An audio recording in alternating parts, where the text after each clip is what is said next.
Everyone, I'm Muhammad Tariq from Learn Well with Tariq Sir, presenting a new video for the students of class 9 from English NCERT book Behave. This is the second chapter of this book, The Sound of Music, and we have learnt already the first part of this chapter about Evelyn Glennie, and in the description box the link of that chapter is available. If you did not watch still, please visit there and click on that link and watch and enjoy this video, and now I am going to start the second part of the chapter. But before that, if you did not subscribe my channel yet, please subscribe and don't forget to press the bell icon for getting all the notification at first. Okay, so let's start this chapter, part 2, the Shehnai of Bismillah Khan. Before you read, do you know these people? क्या आप इन लोगों को जानते हैं? What instruments do they play? और कौन से instrument ये लोग बजाते हैं? ये कुछ लोगों की तस्वीर है जो बहुत इम्पॉर्टेंट नहीं है कि आप इनके बारे में जानते हैं कि नहीं जानते हैं, लेकिन फिर भी हम आपको बतला देते हैं कि कौन लोग हैं ये।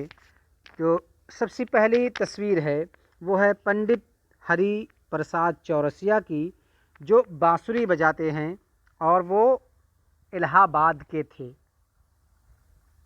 दूसरे नंबर पर उस्ताद विलायत ख़ान, ये सितार बजाते हैं और ये बांग्लादेश के थे, जो अब बांग्लादेश का हिस्सा हो चुका, पहले वो इंडिया का हिस्सा था। तीसरी जो तस्वीर है वो है एम ललिता और एम नंदिनी की, ये वायलिन बजाती हैं।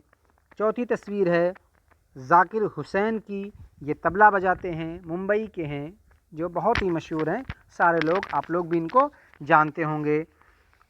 पांचवी तस्वीर है जो नीचे वाला है पहली, वो उस्ताद अमजद अली ख़ान की है, ये ग्वालियर के थे और ये सरोद, ये जो इंस्ट्रूमेंट है इसको सरोद बोलते हैं, तो ये सरोद बजाते थे।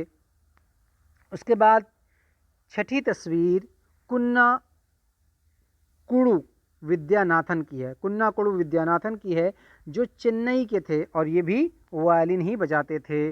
पांचवी तस्वीर उस्ताद सुल्तान ख़ान की है, जो राजस्थान के थे और सारंगी बजाते थे। और लास्ट तस्वीर ये उस्ताद बिस्मिल्लाह ख़ान की है, जिनके बारे में अब हम पढ़ने जा रहे हैं। तो एक मरतबा और मैं दोहरा देता हूँ। पहली तस्वीर पंडित हरिप्रसाद चौरसिया, दूसरी विलायत ख़ान, तीसरी एम ललिता एम नंदिनी, उसके बाद ज़ाकिर हुसैन, उसके बाद उस्ताद अमजद अली ख़ान, उसके बाद कुन्ना कुड़ू विद्यानाथन, उसके बाद उस्ताद सुल्तान ख़ान, और उसके बाद द किंग ऑफ द शहनाई बिस्मिल्लाह ख़ान। तो आइए अब इस चैप्टर को शुरू करते हैं। Think of the Shehnai, and the first thing you will probably imagine is a wedding or a similar occasion or function. जब शहनाई के बारे में आप सोचते हैं, शहनाई को सोचते हैं, तो सबसे पहली चीज़ जो आपके दिमाग में आती है और आप जिसका इमेजिन करते हैं वो होती है शादी, या शादी जैसे कोई दूसरे फंक्शन, शादी से मिलते जुलते, हो सकता है कोई उद्घाटन का प्रोग्राम हो या कोई और प्रोग्राम हो। तो जब आप शहनाई सुनते हैं तो आपके जहन में इस तरह के इवेंट्स और प्रोग्राम आपके जहन में आते हैं। The next would probably be उस्ताद बिस्मिल्लाह ख़ान, और दूसरी चीज़ जो आपके माइंड में आती है वो शायद कि उस्ताद बिस्मिल्लाह ख़ान होते हैं। The shehnai maestro playing this instrument, ये शहनाई के मेस्ट्रो मीन्स महानायक हैं, ये नायक नहीं बल्कि महानायक हैं, जो दिस इंस्ट्रूमेंट को बजाते थे, इस इंस्ट्रूमेंट को यानी शहनाई को। अब शहनाई क्या है उसके बारे में अब हम यहाँ पढ़ेंगे, और उस्ताद बिस्मिल्लाह ख़ान के बारे में भी इस चैप्टर के अंदर तफसील के साथ देखेंगे। Emperor Aurangzeb banned the playing of a musical instrument called pungi in the royal residence, for it had a shrill unpleasant sound. बादशाह औरंगज़ेब जो थे, उन्होंने म्यूज़िकल इंस्ट्रूमेंट जिसे पुंगी कहा जाता था उसको बैन कर दिया था, उसका बजाना बैन कर दिया था। कहाँ? In the royal residence. Royal residence means शाही दरबार। शाही दरबार में बजाना मना हो गया था पुंगी को। फॉर इट हैड अ शिरिल, क्योंकि इसकी जो आवाज़ थी वो बहुत ही उकता देने वाली, आदमी उसे ऊब जाता था, और अनप्लीजेंट, थोड़ा बहुत तीखी सी थी, अच्छी नहीं थी, इस वजह से उन्होंने इसको बंद कर दिया था। Pungi became the generic name for reeded noise makers. कहते हैं कि पुंगी ये एक जेनरिक नाम हो चुका था।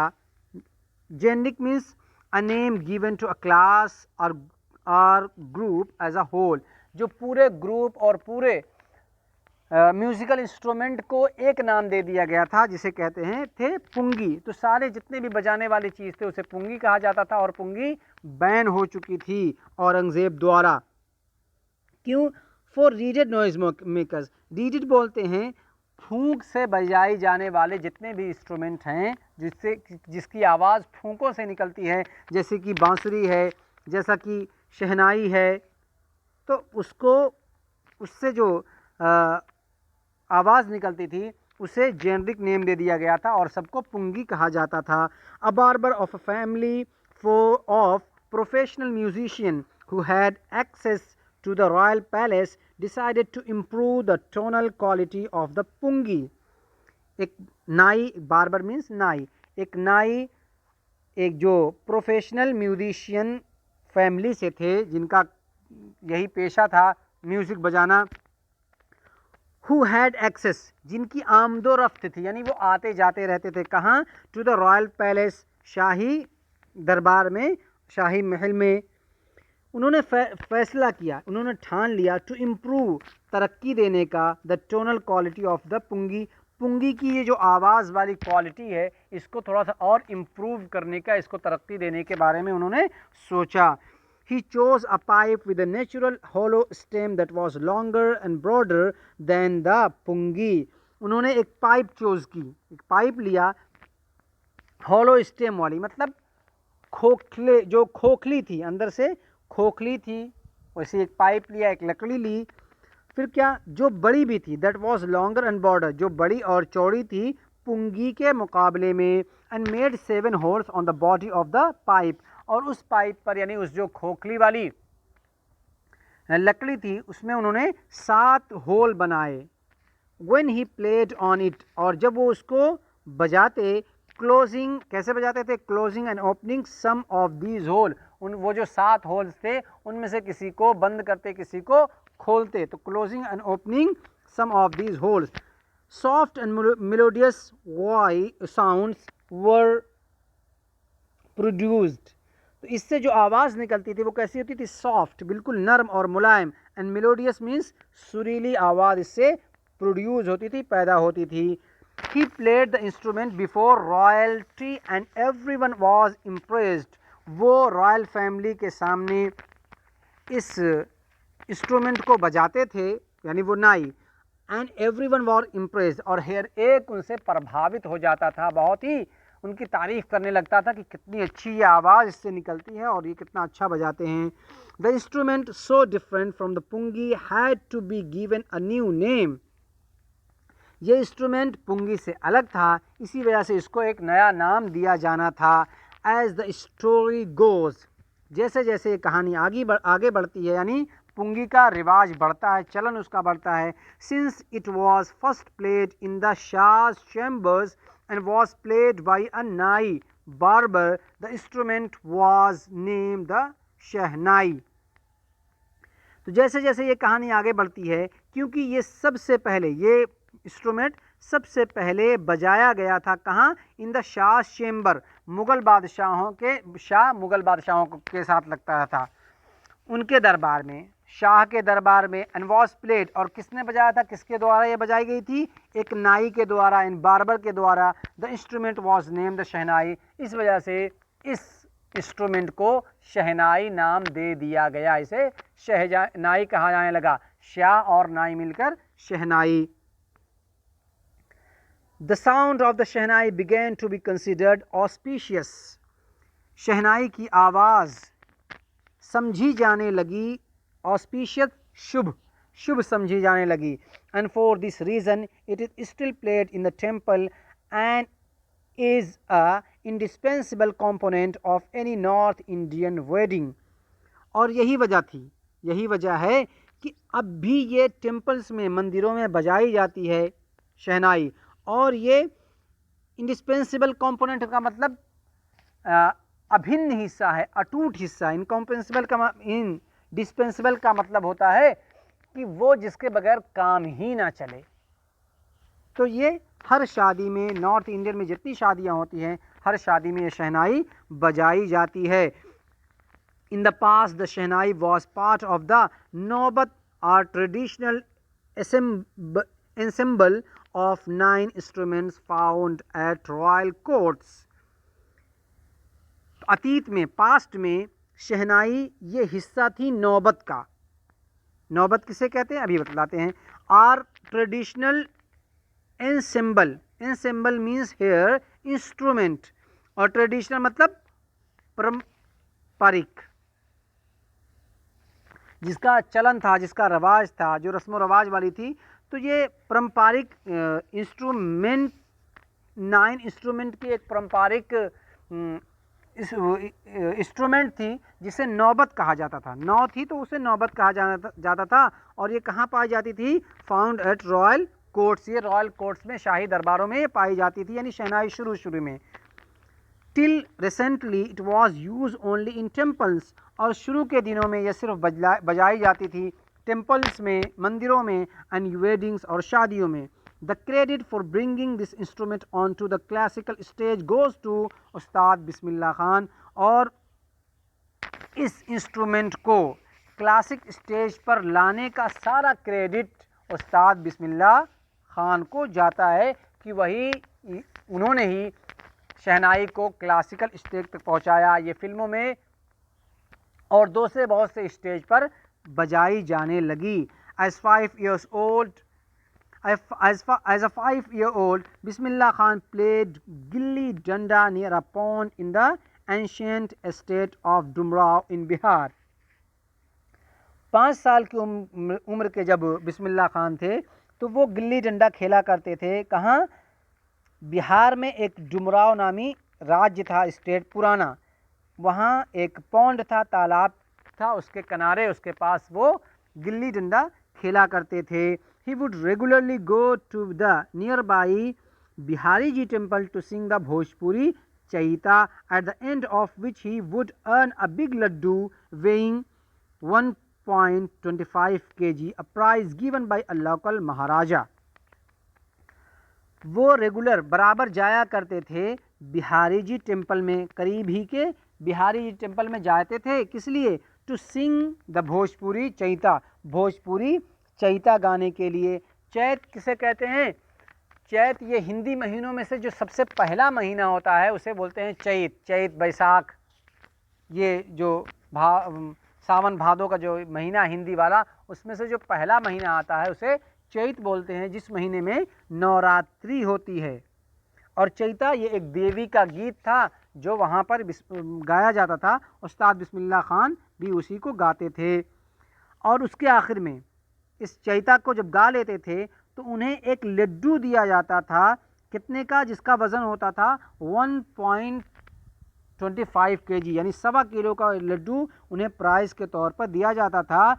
कौन देता था? बाय द लोकल महाराजा, वहाँ का जो लोकल इलाकाई महाराजा था वो देता था। दिस हैपेंड 80 years old, और ये सब कब ये करते थे? ये 80 साल पहले की बात है। And the little boy has travelled far to earn the highest civilian award in India, the Bharat Ratna.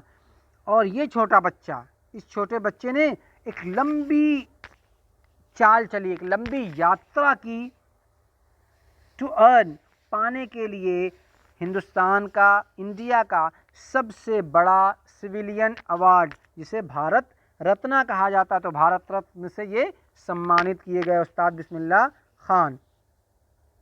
Born on 21 March 1916, Bismillah belongs to a well known family of musician from Bihar.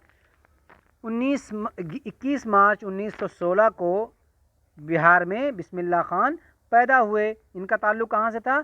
एक वेल नॉन मशहूर family थी musician की, बिहार की, वहाँ से इनका ताल्लुक़ है।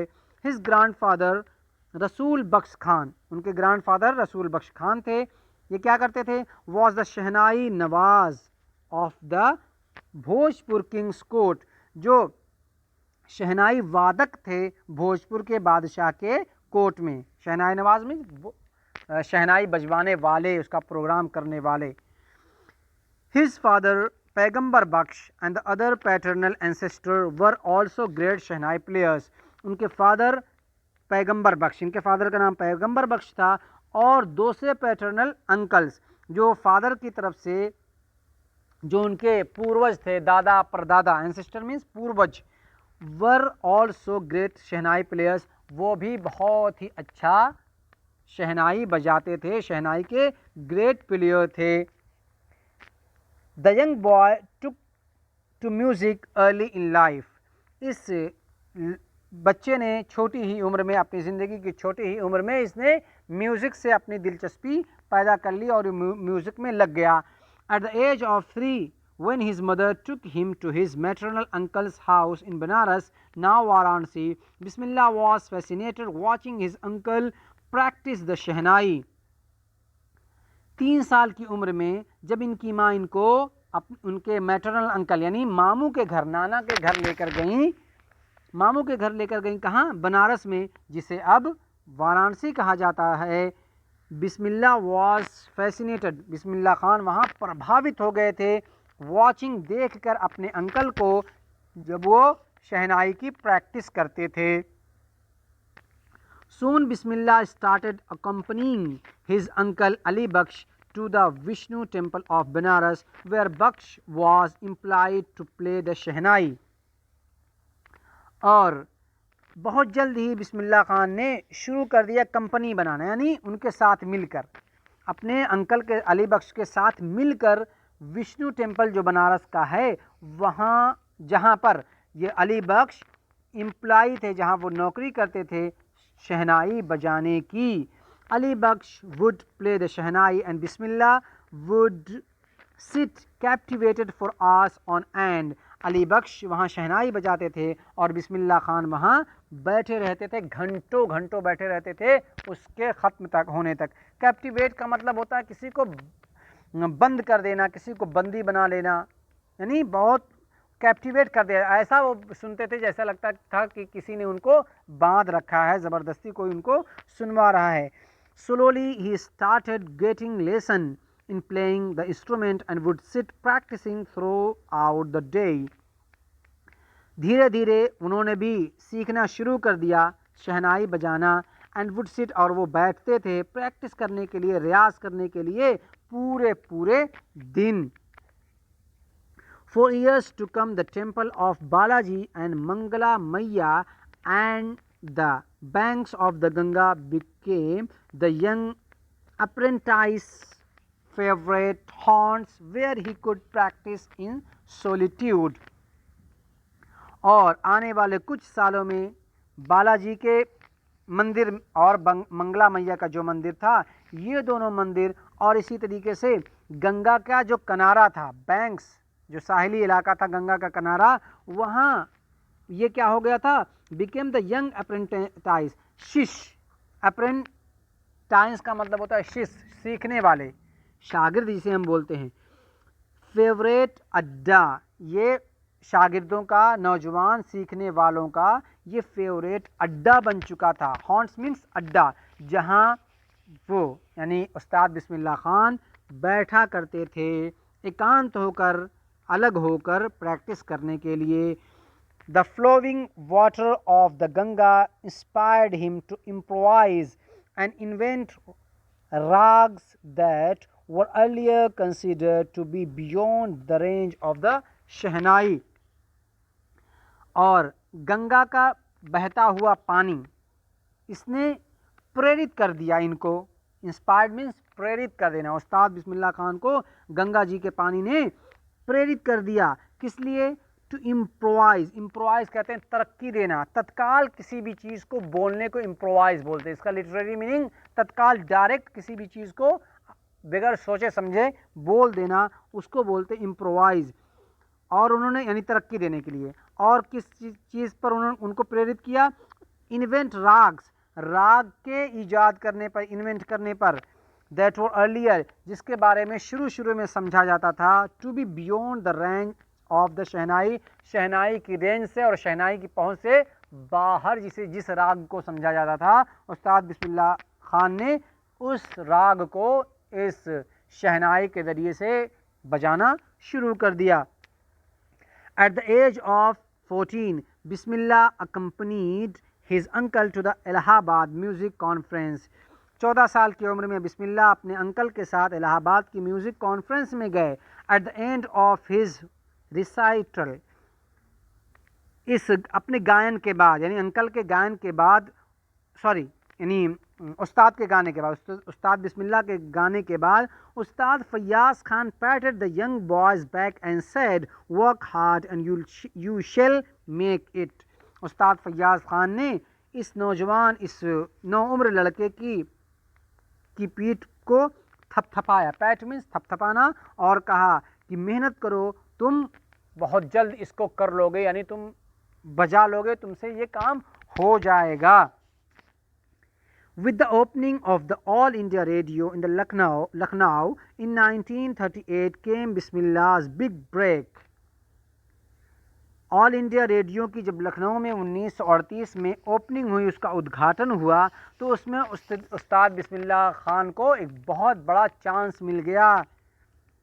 उसके बाद क्या हुआ, he soon became the often heard shehnai player on radio, और उसके बाद वो अक्सर सुने जाने वाले शहनाई प्लेयर बन गए रेडियो पर उनके गाने, उनकी शहनाई को अब बहुत ज़्यादा सुना जाने लगा। When India gained independence on 15 August 1947, Bismillah Khan became the first Indian to greet the nation with his shehnai.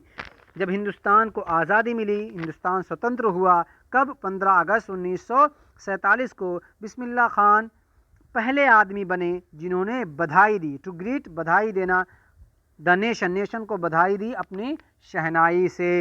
He poured his heart out into Rag Kafi from the Red Fort to an audience which included Pandit Jawaharlal Nehru, who later gave his famous Tryst with Destiny speech. He poured his heart, उन्होंने अपना दिल निकाल कर रख दिया, दिल को बिल्कुल उड़ेल दिया, किसमें, राग जो थी, काफ़ी नामी राग जो थी, उसमें उन्होंने बहुत ही दिल लगाकर गाया। कहाँ, लाल किले से ऑडियंस के सामने, जिसमें पंडित जवाहरलाल नेहरू जी भी थे, यानी ऑडियंस में पंडित जवाहरलाल नेहरू भी थे, जिन्होंने बाद में अपनी फेमस स्पीच ट्रायस्ट विद डेस्टिनी दी थी, वहाँ उन्होंने प्रेजेंट की थी अपनी ये ट्रायस्ट विद डेस्टिनी। ये नेहरू जी की, जो हिंदुस्तान के पहले प्रधानमंत्री थे, उन्होंने 1947 14 अगस्त 1947 को कॉन्स्टिट्यूएंट असेंबली के सामने जो अपनी स्पीच दी थी, बहुत ही मशहूर स्पीच है।